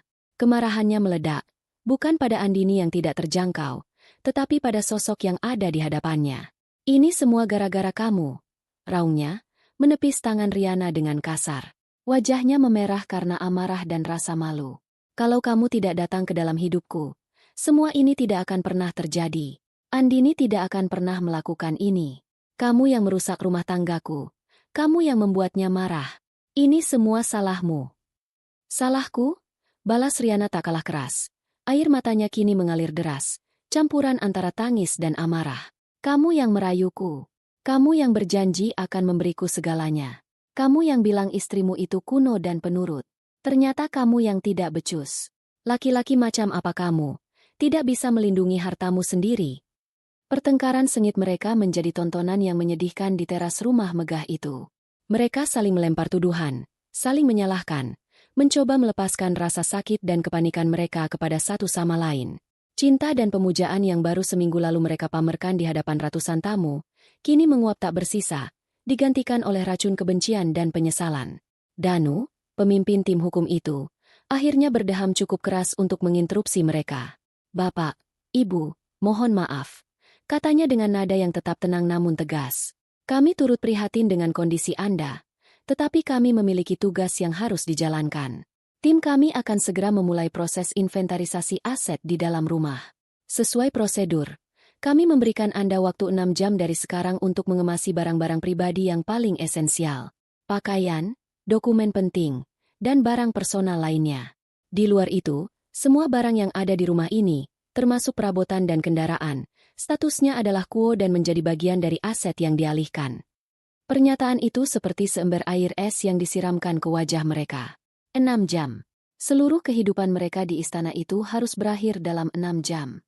Realitas yang brutal itu untuk sesaat menghentikan pertengkaran mereka. Mereka saling pandang, dengan tatapan ngeri yang sama. Mereka terhuyung-huyung masuk ke dalam rumah. Rumah yang beberapa menit lalu terasa hangat dan penuh harapan, kini terasa asing dan dingin. Setiap sudutnya seolah mengejek mereka.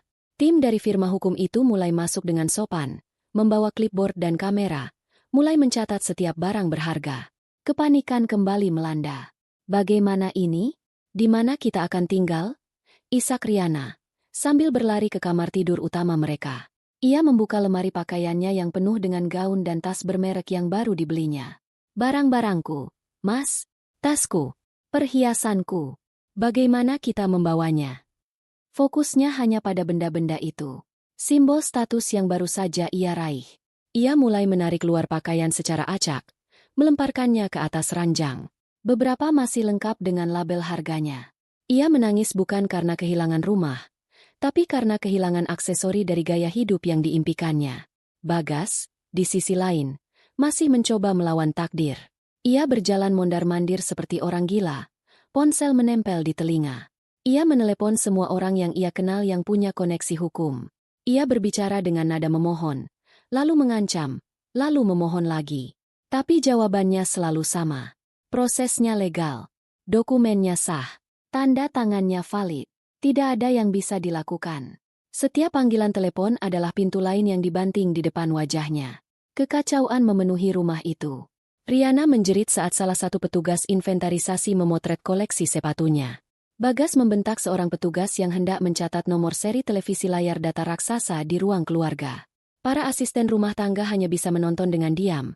Wajah mereka menunjukkan campuran antara kasihan, bingung, dan sebagian kecil, kepuasan tersembunyi. Mereka adalah saksi bisu dari arogansi nyonya baru mereka. Dan kini mereka menyaksikan kejatuhannya secara langsung. Pertengkaran antara Bagas dan Riana terus meletus secara berkala di tengah kekacauan pengepakan. Saat Riana mencoba memasukkan sebuah lukisan mahal ke dalam koper, Bagas berteriak, "Jangan bodoh, itu properti rumah. Kita hanya boleh bawa baju." "Tapi aku suka lukisan ini. Kamu yang membelikannya untukku," balas Riana. "Dulu aku punya uang untuk membelinya. Sekarang tidak." "Sadarlah," bentak Bagas. Kata-katanya menyakiti Riana sekaligus dirinya sendiri. Setiap barang menjadi pemicu. Setiap sudut rumah mengingatkan mereka pada janji yang kini telah hancur. Foto pernikahan mereka yang masih terpajang di meja samping ranjang terasa seperti sebuah lelucon pahit. Riana, dalam puncak frustrasinya, mengambil bingkai foto itu dan membantingnya ke lantai. Kaca pelindungnya pecah berkeping-keping, sama seperti pernikahan mereka. Menjelang akhir dari batas waktu 6 jam, energi mereka habis. Amarah dan kepanikan telah terkuras, menyisakan kekosongan yang dingin dan melelahkan. Mereka duduk di lantai di antara tumpukan koper dan tas yang berhasil mereka isi dengan serampangan. Rumah yang tadinya rapi dan megah, kini berantakan seperti kapal pecah. Mereka tidak lagi saling berteriak. Mereka hanya duduk dalam diam, menghindari tatapan satu sama lain. Di mata Riana, Bagas bukan lagi pangeran tampan yang menjanjikan dunia, melainkan seorang pecundang yang telah menyeretnya ke dalam jurang. Di mata Bagas, Riana bukan lagi bidadari penyelamat, melainkan beban mahal yang menjadi katalisator dari kehancurannya. Danu mendekati mereka sekali lagi. "Waktunya hampir habis. Bapak, Ibu, taksi yang kami pesankan untuk Anda sudah menunggu di depan." Kenyataan itu menghantam mereka lagi. Mereka akan meninggalkan rumah mewah ini dengan sebuah taksi. Seperti dua orang tamu yang diusir dari sebuah pesta. Bagas bangkit dengan sisa-sisa harga dirinya, disusul oleh Riana yang menyembunyikan wajahnya yang sembab. Surga mereka yang fana telah resmi berakhir, dan kini mereka harus melangkah keluar menuju neraka ketidakpastian yang mereka ciptakan sendiri. Perjalanan meninggalkan kompleks perumahan mewah itu terasa surreal. Dari dalam taksi yang berbau pengharum ruangan murah, Bagas menatap rumah-rumah megah yang mereka lewati. Rumah-rumah milik teman-temannya, kolega bisnisnya. Kemarin, ia adalah bagian dari mereka. Hari ini, ia hanyalah seorang pecundang yang terusir. Riana duduk di sampingnya, memalingkan wajah ke jendela, menolak untuk berbicara. Isak tangisnya yang tertahan sesekali terdengar, menjadi satu-satunya suara di antara mereka. Mereka tidak punya tujuan. Pulang ke rumah orang tua Riana adalah pilihan yang memalukan. Menghubungi teman? Bagas terlalu malu untuk mengakui apa yang terjadi. Akhirnya, dengan sisa uang tunai di dompetnya, ia meminta supir taksi untuk membawa mereka ke sebuah hotel bintang 3 di pusat kota. Sebuah penurunan drastis dari gaya hidup mereka. Tapi hanya itu yang terpikir olehnya saat ini. Kamar hotel itu terasa sempit dan menyesakan. Karpetnya sedikit usang, dan pemandangan dari jendelanya hanyalah dinding beton dari gedung di sebelahnya. Riana melempar tasnya ke lantai dan langsung merebahkan diri di ranjang, menutupi wajahnya dengan bantal. Bagas berdiri di tengah ruangan, merasa tersesat. Setelah beberapa jam terdiam dalam dunianya masing-masing, Bagas sadar ia harus bergerak. Kepalanya mulai bisa berpikir sedikit lebih jernih. Rumah itu memang hilang, tapi ia masih punya perusahaan. Ia masih punya bisnis, mobil-mobil mewah, dan aset-aset lain. Ini adalah kemunduran besar, tapi bukan akhir dari segalanya. Setidaknya, itu yang ia yakini. Aku akan ke kantor, katanya pada gundukan selimut di ranjang. Aku harus mengurus beberapa hal. Mungkin aku bisa mencairkan dana darurat perusahaan untuk sewa apartemen sementara. Tidak ada jawaban dari Riana. Kita masih punya mobil. Aku akan ambil Alphard di kantor. Kamu istirahat saja dulu di sini. Lanjutnya, lebih untuk meyakinkan dirinya sendiri. Ia menyambar kunci mobil dari saku celananya. Lalu baru teringat, kunci mobil-mobil itu ada di dalam laci di rumah yang sudah bukan miliknya. Dengan gusar, ia memutuskan untuk naik taksi lagi ke gedung kantornya. Sebuah menara kaca yang menjulang tinggi dengan plakat besar bertuliskan, Citra Bangun Perkasa, di puncaknya. Pemandangan plakat itu memberinya sedikit kekuatan. Ini adalah kerajaannya. Ini tidak bisa diambil darinya. Sesampainya di lobi, ia langsung menuju lift khusus direksi. Ia menempelkan kartu aksesnya, tapi pintu lift tidak terbuka. Lampu indikatornya menyala merah. Ia mencobanya lagi. Tetap sama. Dengan perasaan jengkel bercampur cemas, ia berjalan ke meja resepsionis. "Mbak, kartu akses saya sepertinya bermasalah," katanya pada resepsionis muda itu. Resepsionis itu tampak salah tingkah. Selamat siang, Pak Bagas. Mohon maaf, Pak, ada instruksi baru dari manajemen pagi ini mengenai akses Bapak." "Instruksi apa?" Potong Bagas tidak sabar. "Maaf, Pak. Sebaiknya Bapak bicara langsung dengan Bu Siska dari bagian SDM." Jantung Bagas mulai berdebar kencang. Ini tidak beres. Ia bergegas menuju ruang SDM, di mana Siska, manajer SDM yang sudah lama bekerja dengannya, menyambutnya dengan wajah penuh simpati yang dipaksakan. "Pak Bagas," sapanya. "Ada rapat Dewan Direksi mendadak kemarin sore, Pak. Setelah adanya perubahan struktur kepemilikan saham mayoritas." "Perubahan apa?" "Aku tidak menjual sahamku," sergah Bagas. Siska menelan ludah. "Menurut dokumen legal yang kami terima, saham gabungan Bapak dan Ibu Andini, yang memberikan hak suara mayoritas, telah dijual kepada sebuah konsorsium investasi. Surat kuasanya ditandatangani oleh Bapak." Lutut Bagas terasa lemas. Surat kuasa. Salah satu dari tumpukan dokumen yang ia tandatangani buta. Andini tidak hanya menjual aset pribadinya, ia menjual perusahaan itu sendiri dari bawah kakinya. Hasil rapat memutuskan, lanjut Siska hati-hati, ada restrukturisasi total. CEO baru sudah ditunjuk. Posisi Bapak diubah menjadi penasihat non-eksekutif, tanpa wewenang operasional. Itu adalah kalimat yang sopan untuk mengatakan, kamu dipecat, disingkirkan dari perusahaan yang ia rintis dari nol. Rasa sakitnya lebih tajam daripada kehilangan rumah. Ini adalah harga dirinya. Identitasnya. "Lalu mobil-mobil saya?" tanyanya dengan suara serak. "Karena mobil-mobil tersebut terdaftar sebagai aset perusahaan, Pak, dan direksi baru memutuskan untuk melakukan efisiensi, kendaraan tersebut ditarik pagi tadi oleh pihak leasing untuk dijual." Setiap kalimat adalah sebuah palu godam yang menghantam sisa-sisa dunianya. Habis sudah. Dengan langkah gontai, ia meninggalkan kantornya, mantan kantornya, untuk terakhir kali. Ia tidak lagi peduli pada tatapan para karyawan.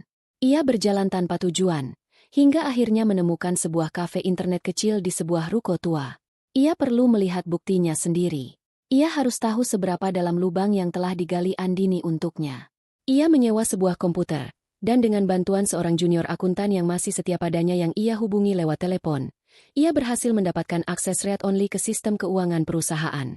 Apa yang ia lihat di layar monitor selama 2 jam berikutnya adalah sebuah mahakarya penghancuran finansial yang brilian dan tanpa ampun. Ia melihat jejak digital dari semua transaksi yang dilakukan Andini. Penjualan bertahap saham-saham berharga. Likuidasi properti-properti komersial, ruko, gudang, apartemen, yang semuanya atas nama Andini, dengan dana yang masuk rekening pribadi Andini yang tidak bisa ia sentuh. Ia melihat penarikan dana besar-besaran dari rekening perusahaan untuk membayar utang kepada perusahaan holding cangkang yang ternyata didirikan Andini setahun lalu.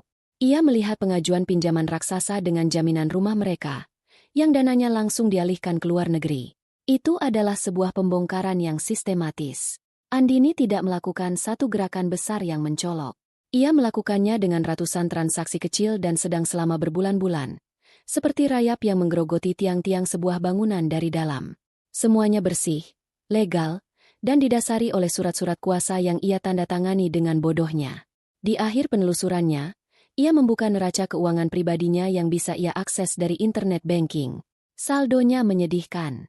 Sisa dari pembayaran kartu debit di toko jam tangan dan biaya hotel hari ini.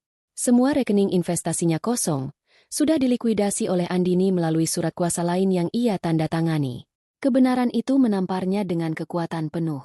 Ia tidak hanya kehilangan rumah dan jabatan. Ia telah kehilangan segalanya. Ia bangkrut.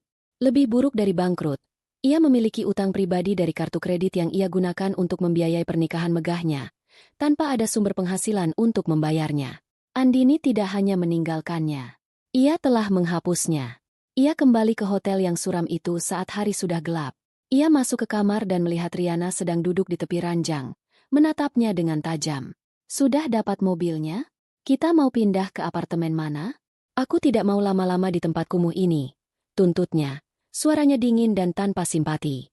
Bagas menatap istrinya. Wajah cantik yang telah membuatnya mempertaruhkan segalanya. Ia berjalan mendekat dan duduk di kursi. Tubuhnya terasa berat seolah terbuat dari timah. Ia menatap lantai yang usang. Tidak sanggup menatap mata Riana. Riana, mulainya dengan suara serak dan pecah. Bukan hanya rumah yang hilang. Ia berhenti, menarik napas yang terasa sakit di dadanya. Semuanya hilang. Perusahaan, mobil, uang di bank, semuanya. Habis. Kita tidak punya apa-apa lagi. Hening. Riana menatapnya. Mencoba mencerna informasi itu. Wajahnya perlahan berubah dari tidak sabar, menjadi tidak percaya, lalu menjadi horor, dan akhirnya mengeras menjadi sebuah ekspresi dingin yang belum pernah Bagas lihat sebelumnya. Sebuah tatapan penuh kebencian dan penghinaan. Dongeng mereka telah berakhir. Dan kini, mereka terdampar di tengah kenyataan yang pahit.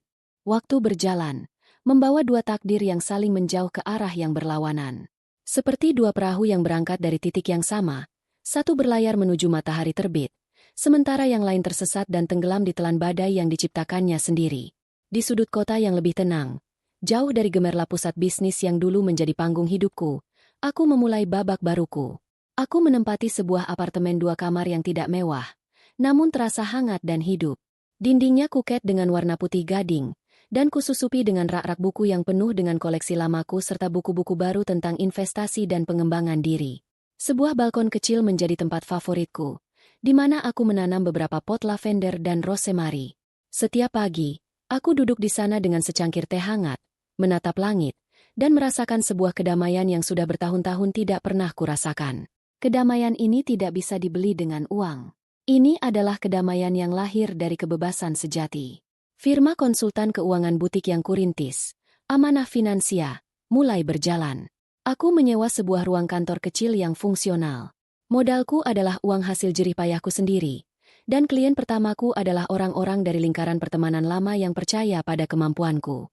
Mereka bukan konglomerat, melainkan para pemilik usaha kecil, para profesional muda, dan para ibu rumah tangga yang ingin belajar mengelola keuangan keluarga atau warisan mereka. Aku menemukan kembali gairahku dalam bekerja. Ada kepuasan yang luar biasa saat aku bisa membantu seorang pengrajin lokal untuk mendapatkan pinjaman usaha, atau saat aku berhasil menyusun rencana dana pendidikan untuk anak dari seorang klien yang merupakan orang tua tunggal. Pekerjaanku kini bukan lagi tentang menumpuk angka nol di rekening bank, tetapi tentang memberikan dampak nyata. Aku tidak lagi membangun istana untuk orang lain. Aku sedang membantu banyak orang untuk membangun fondasi rumah mereka sendiri. Tentu saja kabar tentang kejatuhan Bagas sampai ke telingaku. Sandra sesekali memberiku informasi terbaru yang ia dengar dari lingkaran hukum. Setiap kali mendengar berita itu, tidak ada perasaan kemenangan atau kebahagiaan di hatiku. Yang ada hanyalah rasa melankolis yang aneh. Aku sedih, bukan untuk Bagas yang sekarang, tetapi untuk Bagas yang dulu pernah ku kenal. Laki-laki ambisius dengan mata berbinar yang pernah berbagi semangkuk mie instan denganku. Kemana perginya laki-laki itu? Suatu sore, saat sedang bersantai di balkon, aku termenung. Apakah tindakanku ini terlalu kejam? Haruskah aku menyisakan sedikit untuknya? Pikiran itu melintas sejenak, namun segera ku tepis. Ini bukan tentang kekejaman. Ini tentang keadilan. Aku tidak mengambil apa yang bukan milikku. Aku hanya mengamankan apa yang seharusnya menjadi milikku sejak awal. Apa yang telah coba ia renggut dariku dengan cara menghadirkan perempuan lain. Aku menyelamatkan diriku sendiri. Dan dalam prosesnya, benteng egonya yang rapuh ikut runtuh. Aku tidak menghancurkannya. Ia yang menghancurkan dirinya sendiri. Aku hanya berhenti menopangnya. Dengan kesadaran itu, aku merasa damai dengan keputusanku. Aku menutup buku masa laluku dengan rapat dan fokus menatap masa depan yang membentang cerah di hadapanku. Sementara itu, di bagian kota yang lain, di sebuah gang sempit dan padat, akhir yang pahit sedang berlangsung bagi Bagas dan Riana. Setelah uang tunai mereka habis untuk membayar hotel, mereka terpaksa mencari tempat tinggal yang paling murah. Mereka berakhir di sebuah rumah kontrakan petak dengan 2 kamar. Dindingnya lembab dan berjamur, catnya mengelupas di sana-sini. Atapnya bocor saat hujan, dan suara bising dari tetangga dan pedagang kaki lima di luar seolah tidak pernah berhenti. Ini adalah neraka bagi Riana. Setiap pagi ia bangun dengan perasaan mual melihat lingkungan barunya. Tidak ada lagi sarapan di tepi kolam renang. Tidak ada lagi asisten rumah tangga yang melayaninya. Ia harus belajar memasak dengan kompor gas tua dan mencuci pakaiannya sendiri dengan tangan. Kemewahan yang baru ia cicipi telah direnggut begitu cepat, meninggalkannya dengan kenyataan yang brutal. Cinta yang ia kira ia miliki untuk Bagas menguap secepat embun di pagi hari. Ia mulai melihat suaminya itu dengan tatapan berbeda. Bukan lagi sebagai pangeran penyelamat, melainkan sebagai sumber dari semua penderitaannya.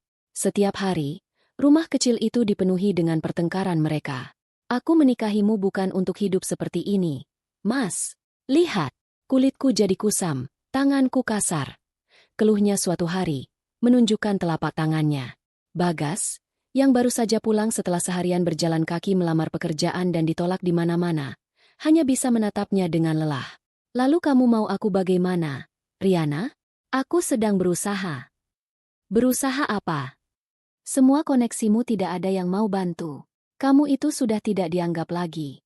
Kenapa kamu bisa sebodoh itu menyerahkan semuanya pada perempuan licik itu? Serang Riana tanpa ampun. Sudah kubilang, jangan sebut-sebut dia lagi. Bentak Bagas. Dan aku tidak bodoh. Aku hanya terlalu percaya. Percaya atau bodoh itu beda tipis. Cibir Riana. Untuk bertahan hidup, mereka terpaksa menjual barang-barang mewah yang berhasil mereka bawa. Riana, dengan berlinang air mata, harus merelakan tas tangan dan jam tangan bermereknya dijual di toko barang bekas dengan harga yang sangat murah. Uang itu mereka gunakan untuk membayar sewa dan membeli makanan. Setiap lembar uang yang mereka belanjakan menjadi sumber pertengkaran baru. Bagas, yang harga dirinya sudah hancur, semakin terpuruk. Ia mencoba menghubungi teman-teman lamanya, tetapi mereka semua menjaga jarak. Berita tentang kejatuhannya sudah menyebar seperti api. Tidak ada yang mau berasosiasi dengan kegagalan. Ia yang dulu selalu menjadi pusat perhatian di setiap pertemuan, kini dihindari seperti wabah penyakit. Suatu sore, Bagas berhasil mendapatkan harapan. Sebuah perusahaan kecil menawarinya pekerjaan sebagai staf penjualan junior. Gajinya kecil, jauh di bawah standar hidupnya yang dulu, tapi itu adalah sebuah pekerjaan. Dengan sedikit semangat, ia pulang ke kontrakan untuk memberitahu Riana. Namun, yang ia temukan adalah sebuah ruangan yang terasa lebih kosong. Lemari pakaian di kamar terbuka, dan sebagian besar pakaian Riana sudah tidak ada.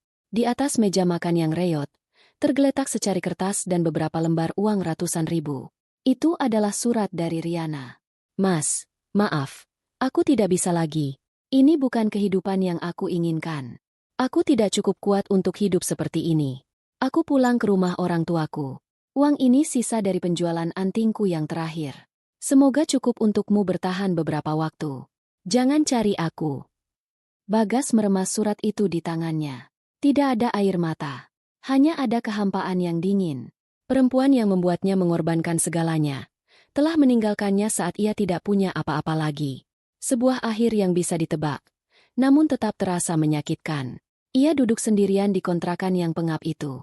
Dinding yang berjamur seolah merayap mendekat, hendak menelannya. Ia telah kehilangan istri pertamanya karena keserakahan. Ia kehilangan istri keduanya karena kemiskinan. Ia kehilangan rumah, perusahaan, status, dan harga diri. Ia sendirian. Benar-benar sendirian di dasar jurang yang paling dalam. Akhir yang pahit itu kini menjadi satu-satunya miliknya. Setelah kepergian Riana, keheningan di rumah kontrakan itu menjadi teman sehari-hari Bagas. Keheningan yang memberinya terlalu banyak ruang untuk berpikir, untuk menyesal. Siang hari, ia menyibukkan diri dengan pekerjaan barunya sebagai sales. Ia harus mengetuk pintu dari satu toko ke toko lain, menawarkan produk yang bahkan tidak ia minati. Ia harus menerima penolakan, senyum sinis, dan kadang-kadang tatapan kasihan dari orang-orang yang dulu mungkin akan melakukan apa saja untuk bisa bertemu dengannya. Setiap hari adalah sebuah latihan untuk membunuh sisa-sisa egonya. Malam hari adalah bagian yang terberat. Di dalam kamar yang sempit dan panas, ia sering terjaga hingga larut. Bayang-bayang masa lalu datang silih berganti. Bukan hanya bayangan kemewahan yang hilang, tetapi bayangan yang lebih menyakitkan. Kenangan tentang awal mula perjuangannya bersama Andini. Ia ingat tawa Andini saat mereka berhasil membeli motor bekas pertama mereka. Ia ingat wajah lelah Andini yang tetap tersenyum saat menunggunya pulang larut malam dengan membawa sebungkus nasi goreng. Ia ingat betapa tajamnya analisis Andini saat membedah proposal bisnis, menyelamatkannya dari keputusan-keputusan bodoh berkali-kali. Ia baru sadar sekarang. Andini bukan hanya istrinya. Andini adalah jangkar, kompas, dan mesin kapalnya. Saat ia dengan bodohnya memilih untuk membuang semua itu demi sebuah perahu karet yang indah, ia seharusnya tahu bahwa ia akan karam. Kesombongannya telah menenggelamkannya. Penyesalan itu datang terlambat, menggerogotinya dari dalam seperti penyakit kronis. Ia tidak membenci Andini. Bagaimana ia bisa? Ia kini justru mengagumi kecerdasan dan keteguhan wanita itu. Yang ia benci adalah kebodohannya sendiri. Suatu malam, didorong oleh keputusasaan dan kesepian yang tak tertahankan, ia melakukan sesuatu yang ia janjikan pada dirinya sendiri tidak akan ia lakukan. Ia berhasil mendapatkan nomor telepon baru Andini dari seorang sepupu jauh yang masih berhubungan baik dengannya. Dengan tangan gemetar, ia menekan nomor itu. Telepon berdering beberapa kali. Jantungnya berdebar kencang. Ia sudah menyiapkan berbagai skenario di kepalanya. Mungkin Andini akan memakinya. Mungkin akan langsung menutup telepon. Halo. Dengan Andini di sini, sebuah suara yang familiar namun terdengar berbeda menyapanya. Suara itu lebih tenang, lebih percaya diri. Bagas menelan ludah. Din, ini aku, Bagas. Hening sejenak di seberang sana. Bagas bisa membayangkan Andini mengerutkan kening. Terkejut. Ada apa, Gas? Tanya Andini akhirnya. Nadanya datar, tanpa emosi. Aku hanya ingin aku. Kata-katanya tercekat. Apa yang sebenarnya ingin ia katakan? Meminta maaf? Meminta bantuan? Aku dengar bisnismu sekarang sukses. Selamat, ya. Terima kasih. Jawab Andini singkat. Din, aku. Ia memberanikan diri. Aku minta maaf. Atas semuanya. Aku salah besar. Aku serakah. Aku bodoh. Aku kehilangan segalanya sekarang. Din, aku benar-benar di titik terendah. Ia menunggu, mengharapkan sedikit simpati, sedikit kehangatan dari wanita yang pernah mencintainya sepenuh hati. Aku sudah dengar, Gas, kata Andini setelah jeda yang terasa panjang. Dan sejujurnya, aku tidak bahagia mendengar penderitaanmu. Tapi semua ini bukan perbuatanku. Ini adalah konsekuensi dari pilihanmu sendiri. Suara Andini tetap tenang, namun setiap katanya terasa tegas dan final. Kamu yang memilih untuk tidak setia. Kamu yang memilih untuk meremehkanku. Kamu yang memilih untuk menandatangani dokumen-dokumen itu tanpa membacanya. Setiap dari kita membuat pilihan dalam hidup, dan kita harus hidup dengan hasilnya. Tapi aku tidak punya apa-apa lagi, Din. Lirihnya, sebuah permohonan terselubung. Buku kita sudah lama ditutup.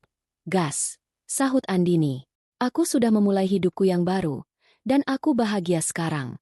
Aku harap kamu juga bisa menemukan caramu sendiri untuk bangkit dan memulai lagi. Tapi jalan itu harus kamu tempuh sendiri. Itu bukan lagi urusanku. Keheningan kembali menyelimuti. Selamat tinggal, Bagas, kata Andini dengan lembut, namun tanpa keraguan. Lalu, terdengar bunyi klik. Panggilan itu berakhir. Bagas menatap layar ponselnya. Andini tidak hanya menutup telepon. Ia telah menutup pintu terakhir dari masa lalu mereka. Tidak ada jalan kembali. Tidak ada harapan. Setelah panggilan telepon itu, sesuatu dalam diri Bagas akhirnya patah. Tapi dari keretakan itu, tumbuh sebuah kesadaran yang menyakitkan. Andini benar. Ia tidak bisa terus menyalahkan orang lain. Ia harus menghadapi harga dari pilihannya. Beberapa bulan kemudian, Bagas masih bekerja sebagai sales. Ia pindah ke kamar kos yang lebih kecil lagi untuk menghemat biaya. Ia belajar hidup sederhana. Ia mulai menabung sedikit demi sedikit, rupiah demi rupiah. Jalannya masih sangat panjang dan terjal. Ia tidak akan pernah kembali ke puncak kejayaannya yang dulu. Setiap malam, penyesalan masih datang menghampirinya, menjadi pengingat abadi atas apa yang telah ia sia-siakan. Di sisi lain kota, setahun setelah perceraian mereka, firma Amanah Finansia telah memiliki kantor yang lebih besar dan beberapa karyawan. Andini kini menjadi sosok yang dihormati di komunitas bisnis kecil. Ia sering diundang menjadi pembicara dalam seminar-seminar tentang literasi keuangan untuk perempuan.